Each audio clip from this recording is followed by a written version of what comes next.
We know you like talking Star Wars. We like talking Star Wars. So that's exactly what we're going to do. This is The Wars and More.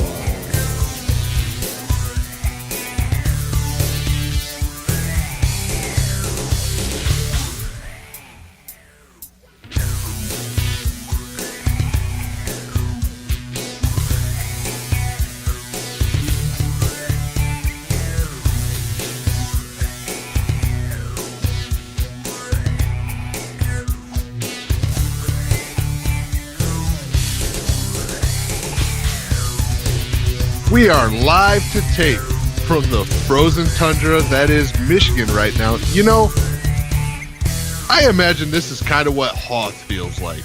This is The Wars and More. I'm Joe, and of course with me is my good buddy Doug. Hey Doug, how you doing this week? Doing pretty good, Joe. How are you doing? I'm doing all right. You keeping warm, buddy? Yeah, just barely, but yeah, we're doing all right.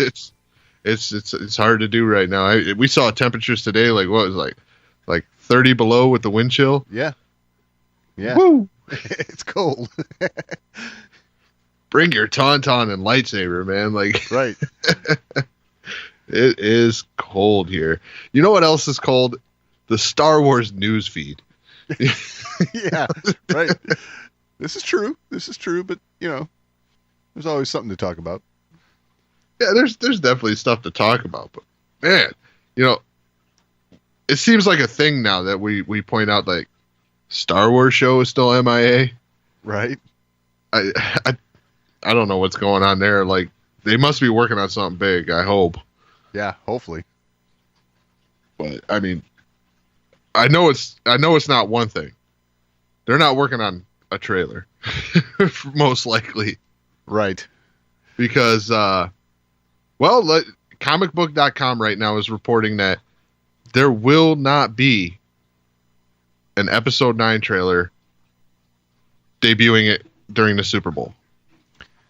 This is what I hear. I guess this puts an end to the rumor mill that it's going to show sometime before Celebration. Yeah, I think that's what we're looking at here. We're looking at, much like The Last Jedi, they're going to make their big splash at Celebration, which makes sense, right? Yeah, it does, really. I mean, you've pointed it out before, and when you think about it, it makes sense. The trailer we saw during the Super Bowl was for Solo, which came out, 4 months later, so... Right. And, you know, there's not much better of a way to target your audience than to release a Star Wars trailer at a Star Wars fan event. Yeah. Well, yeah, you got that right. Because there's a lot of Celebration that is also viewed online. So, you know, especially, you know, all that stuff makes news, right? And we'll be making some of that news, right? When as soon as that stuff happens at Celebration, it's coming out online. So, yeah, it's news when it happens. So we'll all know about it. But I would still anticipate a title to be released way before that. Yeah, I would hope so. Because I would expect, well, I guess, you know what? They don't even need to announce it for there to be merchandise available. But I would think, you know, to have merchandise available, I think too many people are going to see this, you know, with manufacturing and things like that. So you wouldn't be able to keep a lid on it. True. Now, we have extra days during Celebration now. I mean, this might be like the big opening day announcement. Could be the title, right? And the trailer could come on like a Saturday or something. Just speculating, but I could see it happening like that too. I mean, well, I remember when I was at Celebration last time. One of the things, I was in line to get into the Celebration store for. Like the whole reason I stood in that ridiculous like 3-hour line, Right. 3-4 hours, something like that. I know my back hurt, but I stood in that extremely large line because I wanted one of those Star Wars Celebration The Last Jedi T-shirts. Right.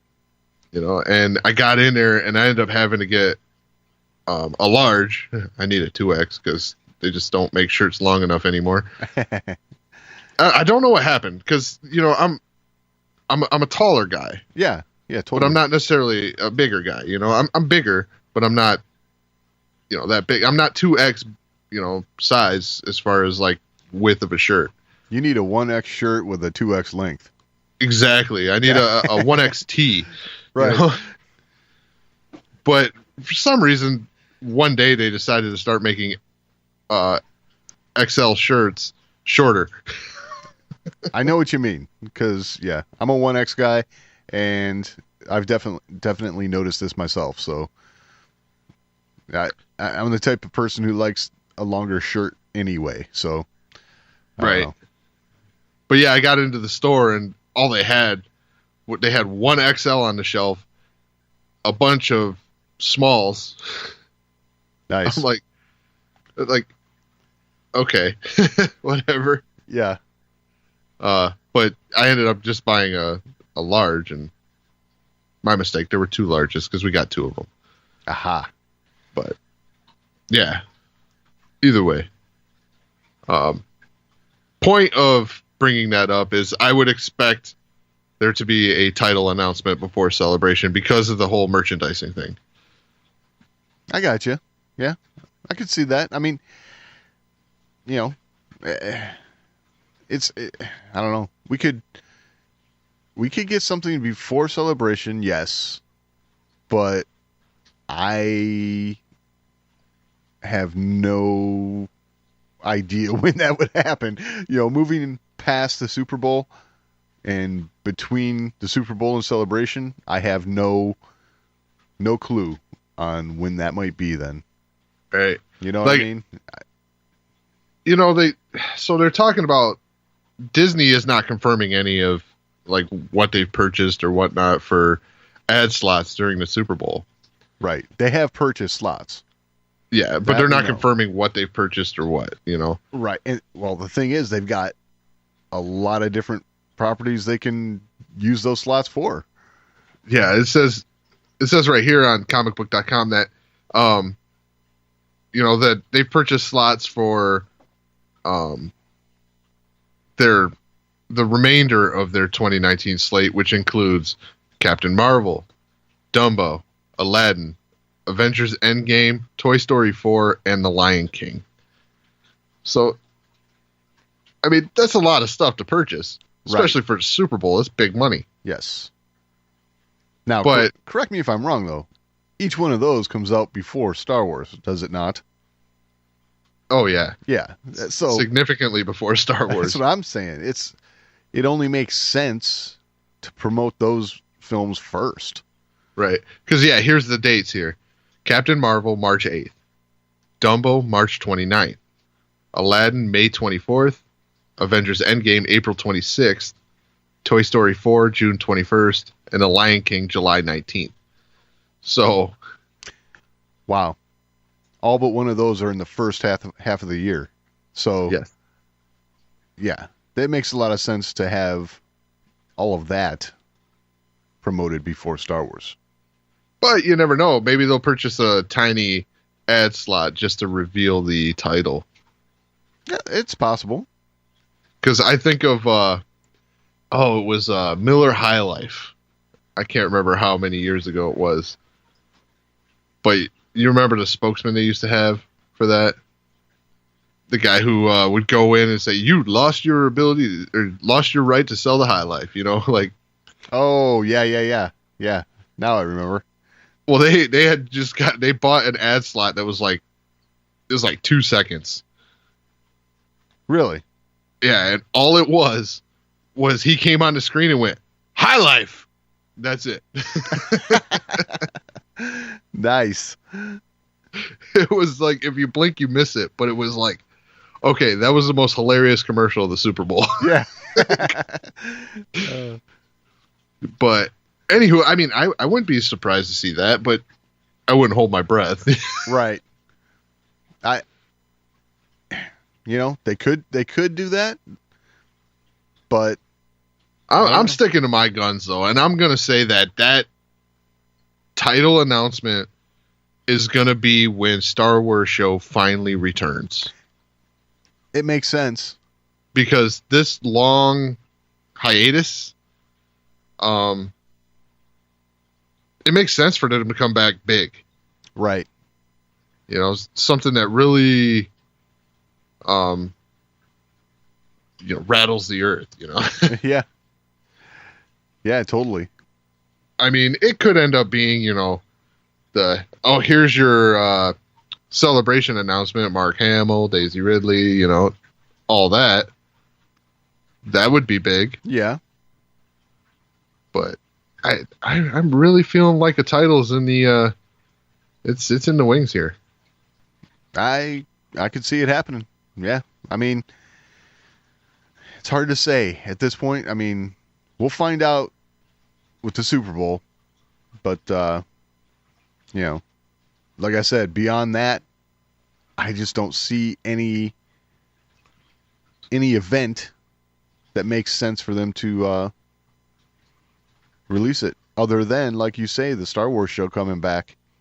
You're gonna, you've been off for a while and you come back big, Yeah.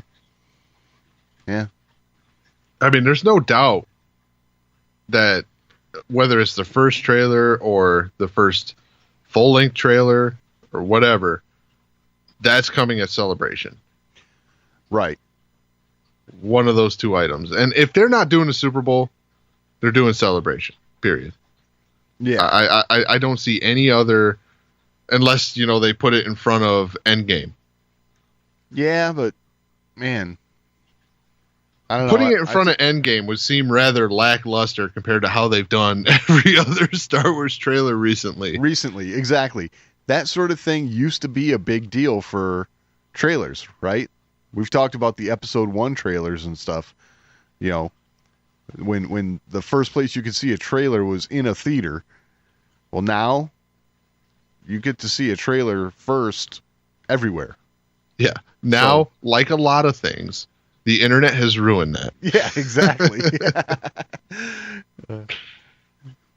Because, oh man, what was the episode 1 trailer thing that everybody went and saw a movie? It was, I went and saw Meet Joe Black. Meet Joe Black, yeah.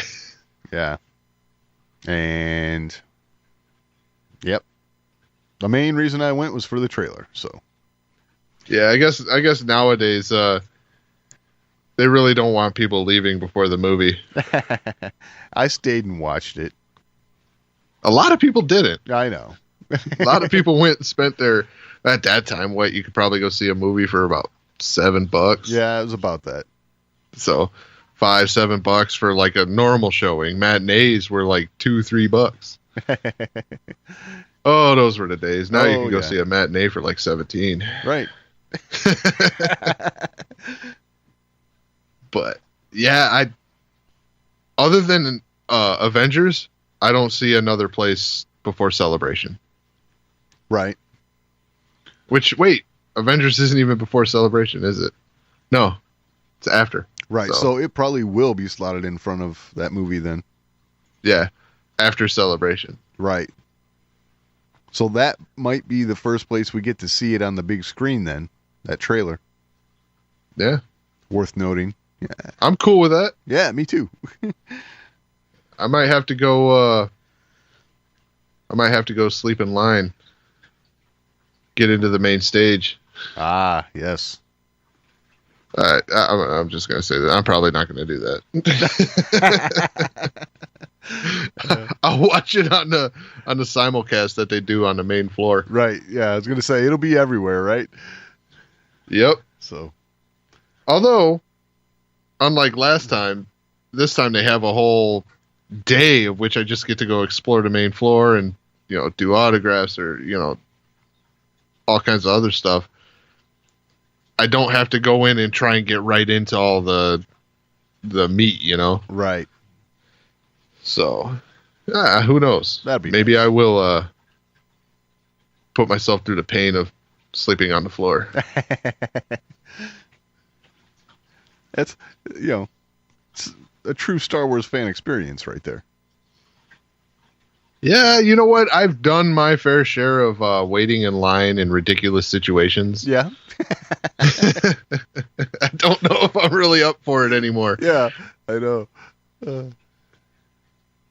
It's funny because when The Force Awakens came out, I went and stood in line outside in the cold to get in there. And like by the time the doors opened and I realized I did not need to do that at all. Right. Like that's it's funny. like I'm sitting out there going, all right, people are going to start showing up any minute now. It's like, it's funny because these days in the theater you get to actually pick your seats and all, right? You can order on your smartphone, pick your seats, and therefore you don't have to wait in line out in the cold anymore. yeah, that one I went to was a general admission. So. Okay. Gotcha. But like I was out there and it was like me and like 12 other people. Oh, wow. And we're like, yeah, everybody's going to start showing up anytime. It's like, oh, it's cold. Yeah. We're dumb. Yep. That's funny. But all of us sitting there, we're all, the people who went and did this for the prequels. And when we went and did this for the prequels, we had to do that. Oh, yeah. Yeah.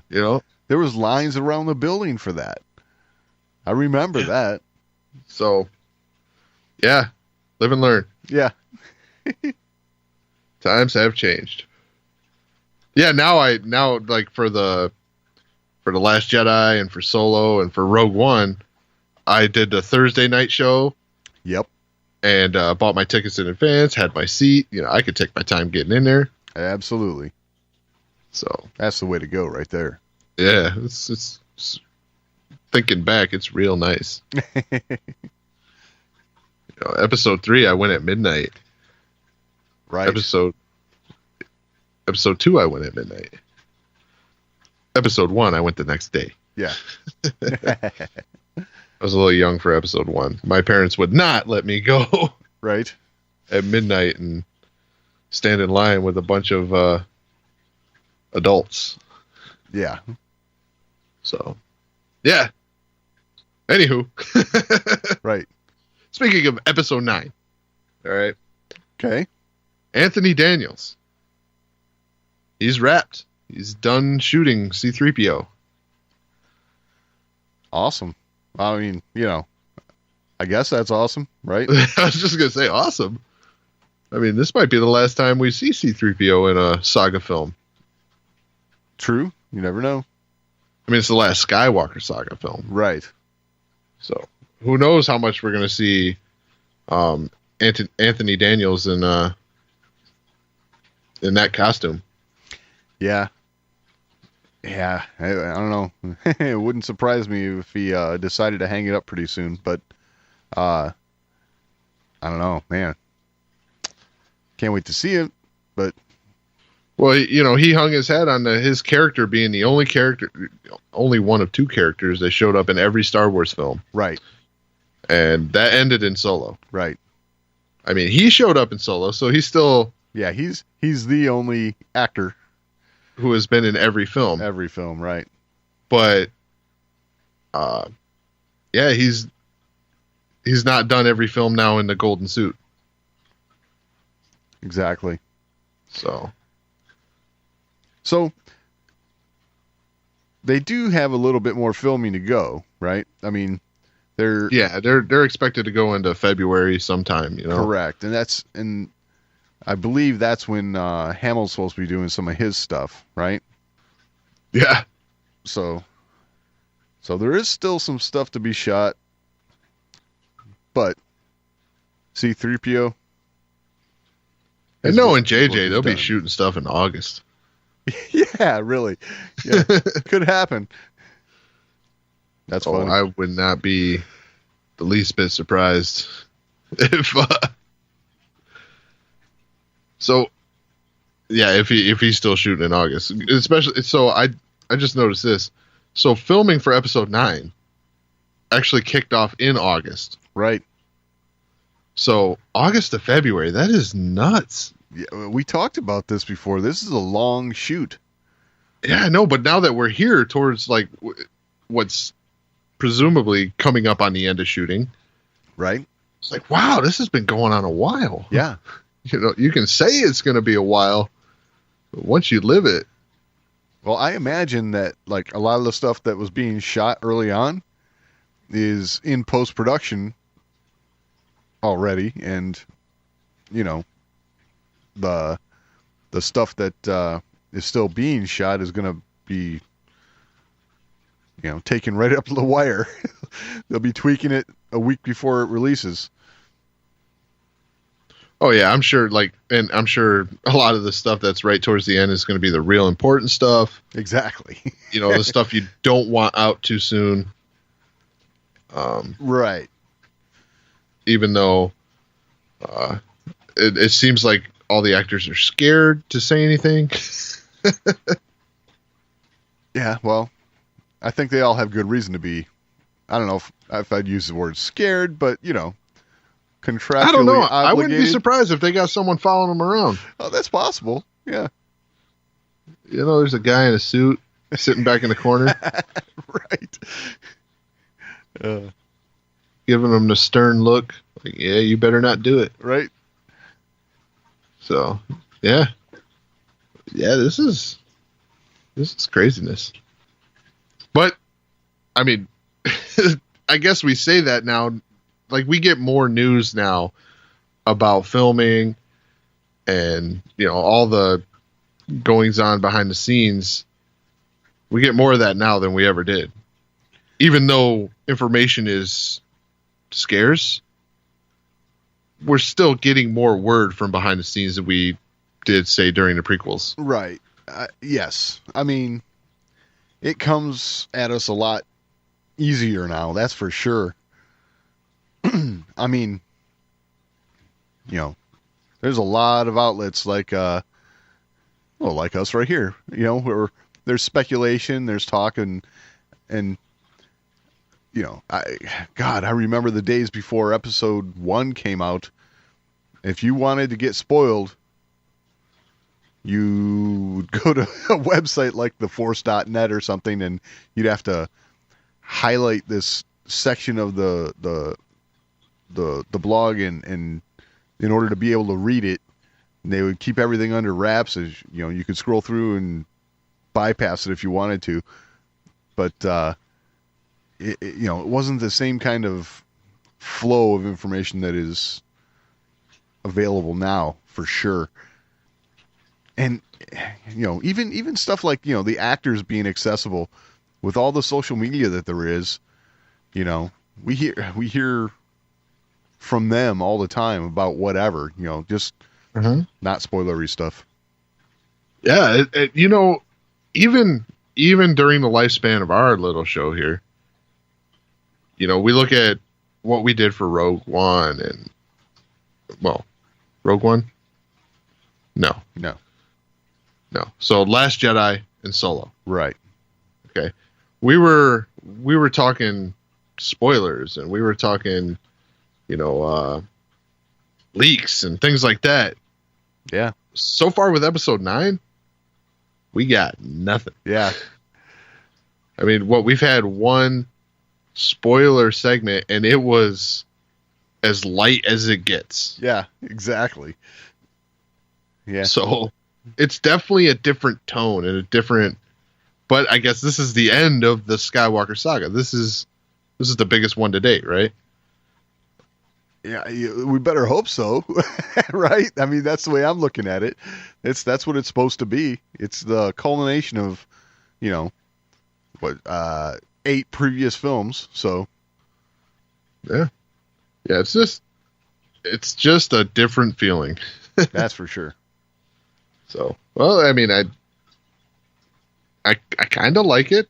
Yeah, but I kind of don't like it at the same time because we just don't have as much to talk about these days. Yeah, well, But I mean, there's still plenty to talk about, but we're just not able to talk about, the elephant in the room, which is episode 9. yeah, that's for sure. But again, there's so much Star Wars to talk about beyond these episodic films. Right. There's lots. So never have we been so lucky as to have as much as we have right now. And all of that is about to ramp up for us real soon. Yes. Once we start getting into Mandalorian stuff and, sneak peeks at the Clone Wars, Resistance is about to ramp up, we think. Right. And you know what? We'll talk about this week's episode, and I think it's safe to say that Resistance is going to ramp up. Oh, I totally agree. So, we were a little iffy. Yeah. With the first 2 showings, but hey, now it's started to do what we expected it to do. So, right. And like I said, we'll talk about that in a little bit here. But yeah, this is even for a slow news, really a couple slow news weeks in a row. Yes, we are very blessed as Star Wars fans right now. Totally. Have something to add to the conversation? Or you just want to let us know how we're doing? Email us, show@thewarsandmore.com. That's the best place to get in on the action. But if social media is a little more to your liking, @TheWarsandMore on Twitter is always a good place to interact with us. And we're also on Facebook, facebook.com/TheWarsandMore. And of course, your portal to this and everything else, The Wars and More, is thewarsandmore.com. All right, so here is a announcement for a Star Wars video game that you're actually going to be able to play. Oh. Yeah, I went there. Yeah. So Xbox players, Games with Gold for February is going to include the game, a little blast from the past here. Star Wars Jedi Knight Jedi Academy will be free to play with your gold subscription this February. Sweet. So if it's a game you played, like me, you played back in the day, you want to play it again, you can get it for free. If you've never played it, you should probably play it. Absolutely. Like you said, maybe this will tide you over while you're waiting for the next Star Wars video game release. Yeah. Yeah, I didn't really want to go there, but I was like, you know what? I'm going to go there. Why not? This is one that's not made by Electronic Arts. Yeah. That's awesome. But let's be real. None of the other ones are made by Electronic Arts either. Nice. So, yeah. As the days go by, I'm getting saltier about that. So yeah, I can tell. That's to be expected, though. I guess it's yeah, that's a rough one to take. Right. So yeah, so definitely check that out if you've never played it. It's if I had to compare it to something, I mean, this is like an older version of The Force Unleashed. Oh, cool. So it's that kind of, third person lightsaber wielding, but you get to use blasters and stuff in this one too. So. Oh, nice. I like it. All right. So Jon Favreau, he's working on a Star Wars project. Right. Well, he's not letting up on putting pictures up on his Instagram. This one looked familiar. Heck yeah, it does. This picture of what is it, Skippy? Yeah, Skippy, yeah. Skippy the Jedi droid. That's funny. Yeah, I don't really know where that comes from. Yeah, me neither. But it definitely looks like R5D4, which was the droid with the bad motivator. Right. Episode 4. And with all the damage on this thing, this could be that droid. It could be. You never know. This droid's definitely seen better days. Yeah, he's got a faded paint job. Almost looks like he's got some blaster burns on there and stuff. Or just burns from blowing up. Yeah.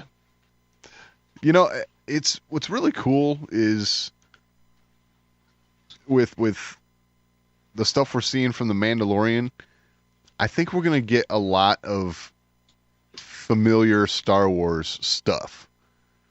So it's like it's going to be reminiscent of what we saw in the original trilogy a lot, I think. Well, it really makes sense because Tatooine is one of those places where it's not like a very rich place in the galaxy. You know, a lot of stuff gets recycled and reused. Sure.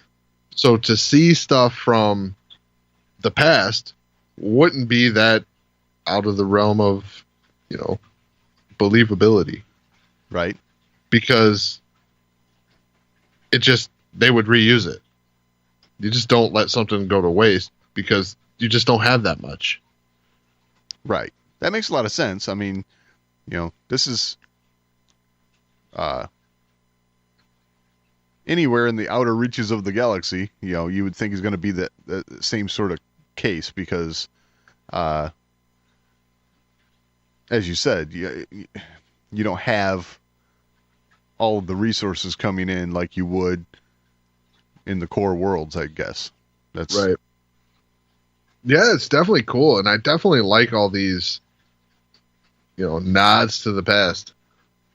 Whether they'll be, you know, direct representations or just, you know, similar. Right. You know, like it's just like the IG-88 thing. Is it actually, you know, IG-88, the one we know? Right, exactly. Who knows? I mean, it all depends on how they go with the stories, but,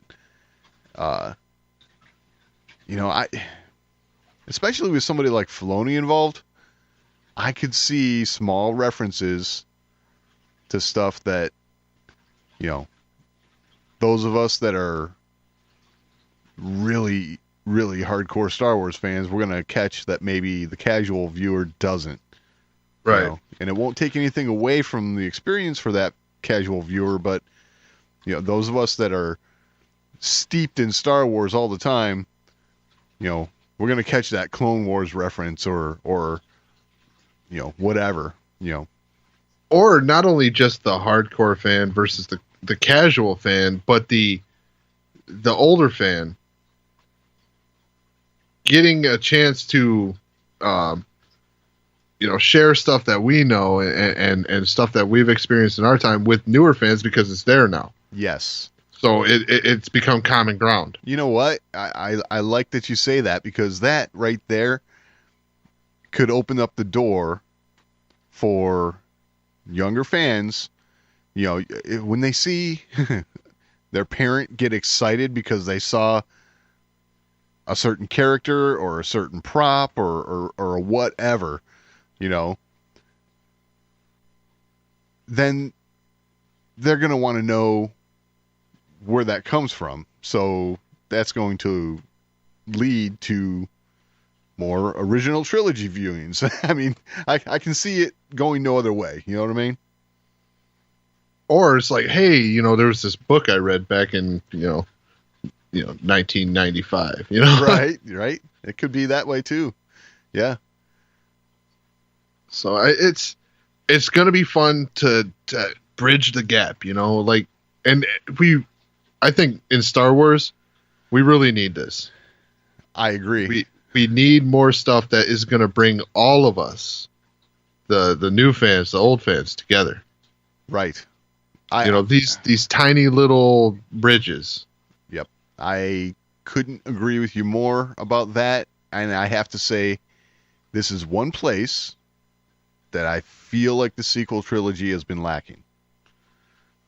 It seems like everything we see in the sequel trilogy hardware aside, like the ships and stuff like that, Mhm. but like character wise and like alien species wise and stuff, it's all new, you know. And I'm not saying, you know, a galaxy is a big place, so of course we're going to see new alien species and things like that, but you would think it would intermingle with some of the old as well, and we just haven't seen a whole lot of that. So Right. I'm kind of excited to see more of that kind of thing going on. Now, I will say we're seeing more of that in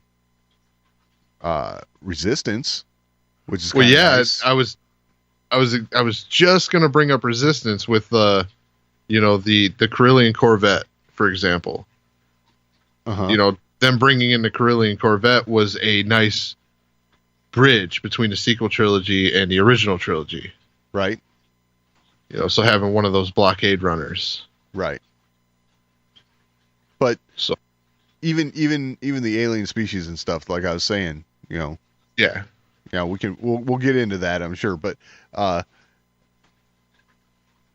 that kind of stuff, you know, it'll be cool to reflect back on what we knew from the past, you know, and what we're getting to see again as time goes on with the Mandalorian and stuff. So that's awesome. yeah, for sure. All right, so here's something we, for some reason, seems like we haven't talked about in a while, but we used to talk about all the time. Lego. Ah, yes. So Lego is coming out with, you know, some sets to celebrate the 20th anniversary of, Star Wars Lego, and what coming up on the 20th anniversary of the Phantom Menace. Aha. So we're gonna get to see some sets that celebrate both of those things. Lego's 20th anniversary of doing Star Wars stuff, and the 20th anniversary of the Phantom Menace, which is just crazy to believe. Oh, I know. But so yeah, they revealed some of these sets. So first up, we got a snow speeder. Cool. You know, nothing wrong with a snow speeder. Right. You know, but I'll tell you what, seeing the snow speeder, you know, in the Lego 20th anniversary set just makes me want another Rogue Squadron game. Right. But we also got Slave One. Oh. Cool. So that's neat. Yep. Anakin's pod racer, Okay. a clone scout walker,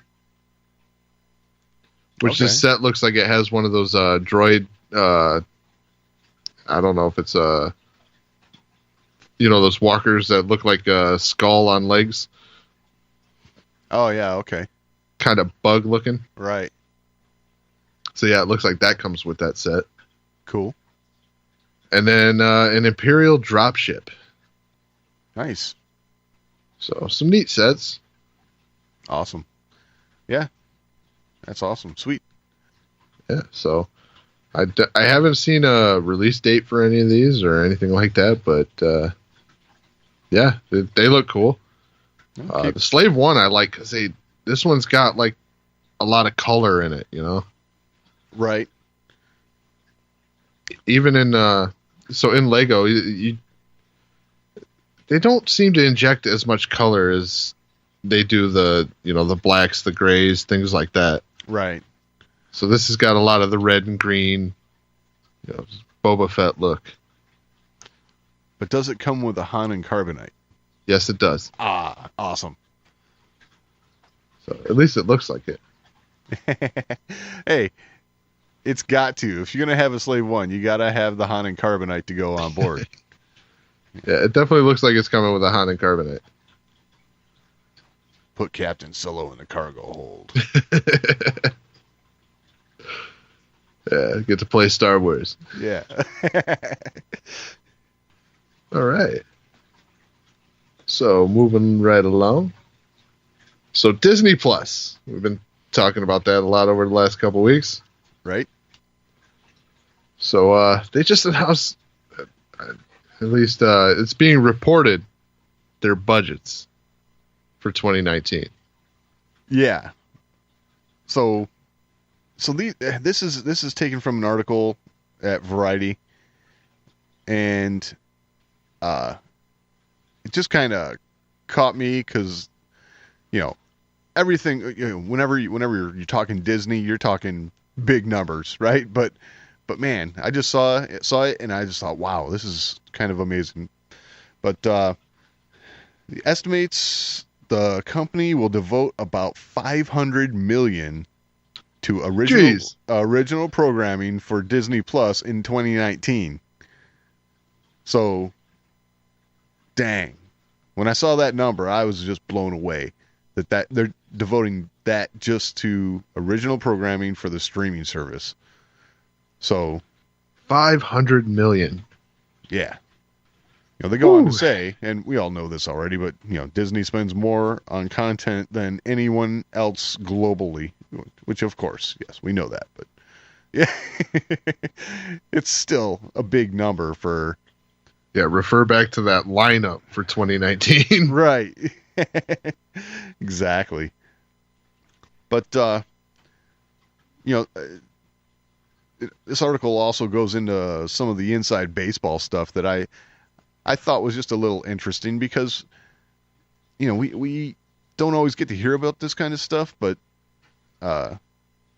when you think about it, it only makes sense. But, apparently some of the deals they're making for, actors and people involved with making this content is, what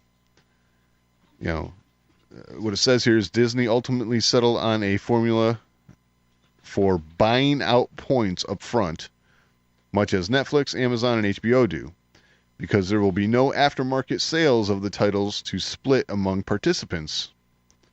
So, since this is a streaming service, there's no theater release, there's no home release sales, there's nothing like that you're going to get residuals from later on. So they're having to shell out more in the first place, and it seems to me like you're going to be doing your job on creating this content, and then it's kind of over. So it just made me think about the whole streaming model, as a whole. I never gave it that kind of thought, but it all makes sense now that I'm thinking about it, Yeah. Let's see here. They say sources describe the Disney Plus formulas and pay scales as generous for Marvel and Star Wars branded productions. They're spending real money on those shows, says one top TV agent, but that other productions are offering less lucrative deals than comparable projects would likely command at Netflix or Amazon. So I have a feeling some of those are going to be some of the, like the kid shows, the tween shows, and they're probably going to be pulling from the Disney actor pool for that. Well, yeah, I mean, that's Disney's thing, Yeah, totally. It's the Mickey Mouse Club, basically. Yeah, they make the up and comers, Yeah, totally. And those are the projects that they will continue to use that for. Yep. But the money goes where the money is. Yeah, absolutely. And right now, Star Wars and Marvel are where it's at. Yeah. I mean, personally too, not just the Star Wars thing. I'm really excited about that, but I'm also really excited about the Marvel thing. Sure. Because the Netflix shows on Marvel, that recently were canceled. Right. It's like, man, I really liked a lot of these shows. Yep. Like The Punisher, Daredevil, all those shows, they're so good. Yeah, absolutely. I think this is, it might take Disney a minute to get things ramped up, but I think once they get rolling, this is going to be a good thing for them. Well, not only a good thing for them, and not to step outside of our realm a little bit here. Well, hold on. This is the Wars and More, so. Right. There is nothing outside our realm. Yeah, there is nothing outside our realm. We talk about whatever the hell we want. That's right. So, but what I like about Disney's move here, and I know this isn't Disney's interest, but that's going to step up like Warner Brothers. Yeah. That's going to make them step up. They're going to have to answer. It's a good thing for the comic booky community, right? For this to be like this, because I mean, we're gonna see more DC content. We're gonna see more, just comic book like sci-fi. All that content is just gonna get better because of what Disney's doing here. Right. I think you're 100% correct on that. Although I will say, I don't know if they're going to have the same kind of, I don't know if they're going to come out with their own streaming service, right? You might still see that kind of stuff on Netflix and Amazon Prime and stuff. Well, DC has already come out with their own streaming service. Okay, they have. Okay. So, there you go. Disney's going to make them step up their game. Gotcha. Yeah. Okay. I see what you're saying. I think we're going to have so many choices in this realm moving forward. It's going to be, almost too much. For those who haven't gotten rid of cable, you're almost going to end up being forced to. Well, I mean, yes and no. Yeah. I mean, I still hold on for some of my other shows. Sure. Those haven't quite caught up to this model. Yeah. You know what I mean? Yep. So like my History Channel shows yeah, those are the ones right there for me. But, there's a lot of stuff that you can get on the streaming services though. Yeah. I mean, I could buy the episodes. Sure. And just watch them on Amazon, Yep, exactly. But for right now, still the best place for me to get Vikings is on cable. Yes. For example. So, yeah, but yeah, I like what they're doing here. I'm really excited about that number, as a fan. Right.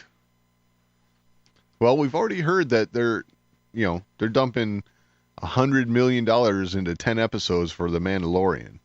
So, that kind of budget right there for what is essentially going to be TV. Right, that's already a fifth of that budget, Yeah, you can do a lot with that, I would think. Yeah, and they have that Loki show coming too, right? So that'll be one of their big budget ones. Nice. So, because they already got Tom Hiddleston on board for that. Yeah. I'm sure these days he don't come cheap. Right, exactly. This is going to be a cool streaming service to have. I'm feeling. Oh, absolutely. Mandalorian, Clone Wars, right? Loki. Exactly. I'm in. Yep. So, all right. So we talked about the Super Bowl coming up. Yeah. And how we're not going to see a Star Wars trailer, most likely. We could still be surprised, but that's the thing about secrecy. But Amazon has a commercial, and it includes some Star Wars notables. Right. We got Harrison Ford, Forrest Whitaker, and Hilarity. Yes. So, I don't know if we're going to go through all these, but I have to say, Harrison Ford cracked me up with him being himself. This was absolutely awesome. So check this out. We need an Alexa dog collar. 4 dogs. Ordering dog food. Ordering dog food. You can bark all you want. I'm not paying for any more dog food. Ordering gravy. Ordering sausages. Hey, you better cancel that order. That's awesome. I mean, so that's Harrison Ford just being Harrison Ford. It's and if you want to really, what really got me was they had teasers for this commercial out prior to the commercial being released, and this is where Harrison was really being himself. Check this out. Hello, Harrison Ford. Welcome to the Amazon beta testing program. I hate this already.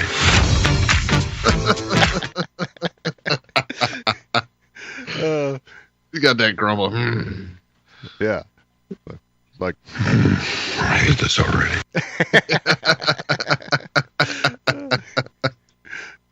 so, yeah. That sounds like every lead up to The Force Awakens. Right. Exactly. So I guess I should have followed up the other dog bit with the end of this commercial has Harrison Ford standing on his front porch with his dog, and all he has to say is, I'm not talking to you.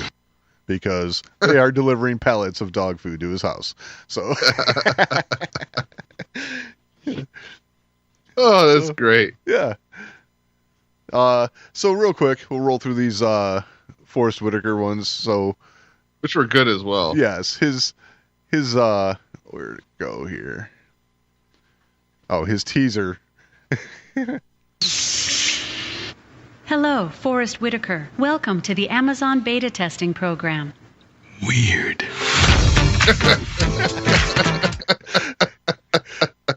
Again, I like the look on his face when he says it, but I just like the weird. Yeah. Oh, I love it. And then we're gonna have to figure out a way to incorporate this other one for us. Yeah. Alexa, play my podcast. And here we go. So, so I guess be watching for that commercial. That's where we're going to get our Star Wars tie-in for the Super Bowl. So, which was what was really funny about that is when he says, "Alexa, play my podcast." Yeah, he's talking to his toothbrush, right? And his toothbrush starts playing the podcast, and then he puts it in his mouth, and it gets all muffled. Yeah, exactly. You can't hear it. So it definitely looks like it's just a fun commercial. It's really, really funny. Yeah, totally. And wow, those two, wow, they're just hilarious. Yes. So, again, like I said, Harrison Ford basically playing himself, doing a good job at it, and yeah, hilarity with the dog, that's for sure. Yeah,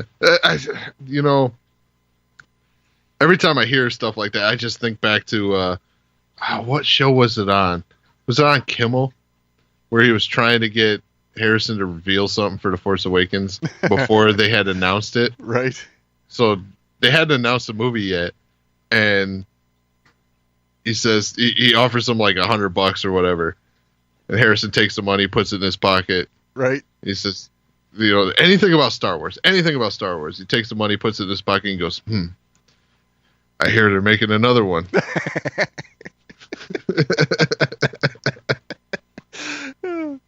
That's awesome. So, yeah, like you said, Harrison being Harrison. Such a serious dude at times, but yet it comes out so funny. Yeah, absolutely. He knows and he knows what he's doing. Exactly. That's part of what made us love him as Han Solo, right? I mean, he's got that, and as Indiana Jones, right? There's a little bit of that in all of this, so once you see it, yeah. you see what I'm talking about. You'll dig it. So it's cool. Oh, for sure. All right, we have reached that time, though. It's time to talk about Resistance. Right on. So, this week, we got the Doza Dilemma. Ah, yes. And this is where we start to see this show heading in a direction we thought it was going to head. Yeah. From that mid-season trailer. Yeah. Yeah, we got our first sneak peek into that. The First Order coming in and, trying to, take control. Yep. And this is the first steps into that. So I'm hoping by this point you've watched it. You're not relying on us to give you a synopsis because, we're not going to give that. Right. But basically, the First Order, the whole duration of this show, they've been conspiring with these pirates. Right. And this is kind of I'll say this. They're not going to be conspiring with those pirates anymore. Right. They made their big move.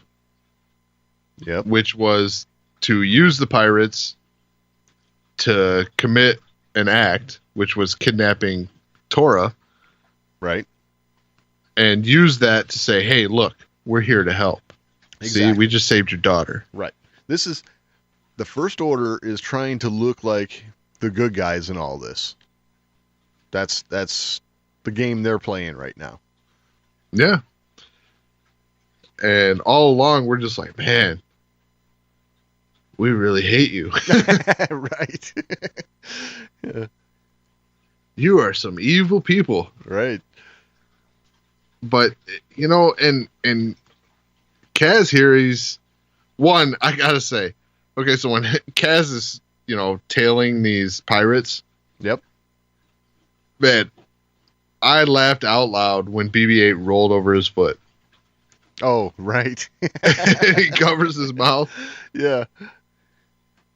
Oh, that was funny. So that was the piece of like the Resistance we've known throughout the whole series so far, with the hilarity. And yeah. We're not going to lose that, I don't think, but I think the undertone of everything is going to get a little bit more serious. Yeah, and I point that out because that's good, because it's not losing what the show set out for. Right. It's set out to be for a younger audience and, that kind of goofiness. Right. So they found a good way to keep that and move into a new direction at the same time. Yep. So to give you that seriousness, okay, this is, you've had all this fun, which is Star Wars, right? Yep, you have fun in Star Wars, but you also have these serious moments in Star Wars. So they're finding a good blend. Right. And I really like that. Especially in this episode. They really found a good, way to blend it all together. You get the fun, you get the serious, you get the, you get the happy moments, you get the sad moments, you get everything. Right. And one thing I did want to bring up here is, we got a lot of what is it, Commander Pyre? Mm-hmm. So, but initially, we have him talking to Doza with Phasma right there, and I just wish we had a little more Phasma in this. You know what I'm saying? At least Phasma speaking. Yeah, because I don't know. I'm still looking for them to fulfill the promise of what Phasma could be, kind of. You know what I mean? Even if it's in Resistance here, I'm just looking for a little more. And I hope that didn't come out wrong, but I'd still like to see some more Phasma and have her, basically be what everything we thought Phasma was going to be. I don't know. Cause, Yeah, a little. And we make this comparison all the time that Phasma has kind of been the Ming the Merciless of right, Star Wars. right, This is that kind of I'll get you next week kind of thing. Like, exactly. and we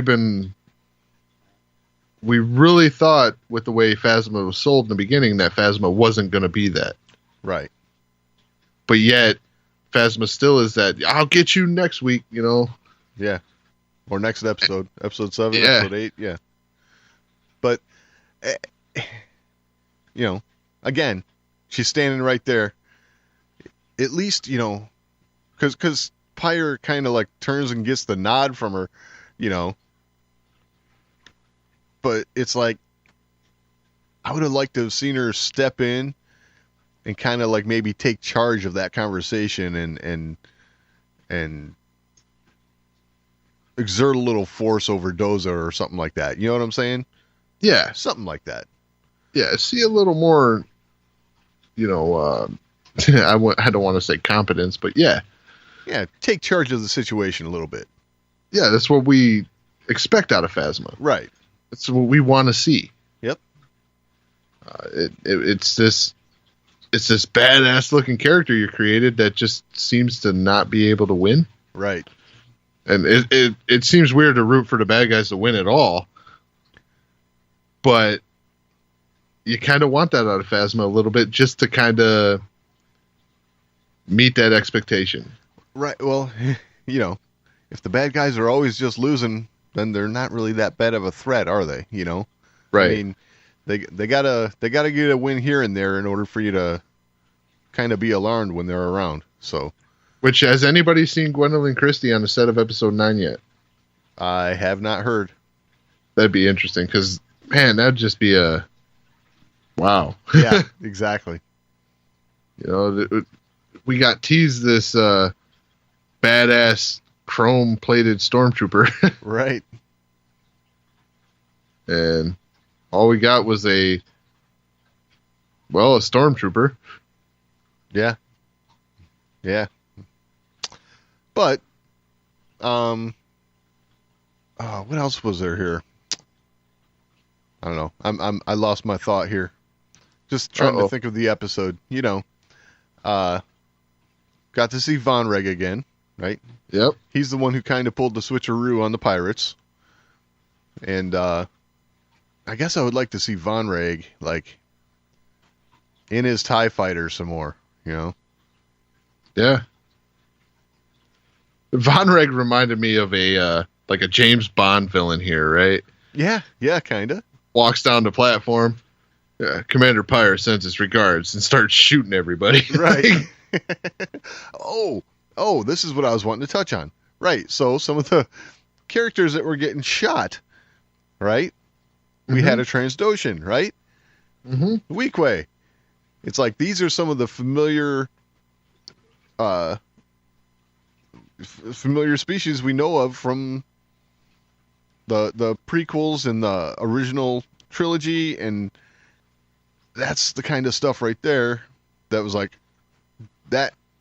Not only because there's stormtroopers and Phasma and stuff, but seeing those species firmly seats this right in Star Wars. You know what I'm saying?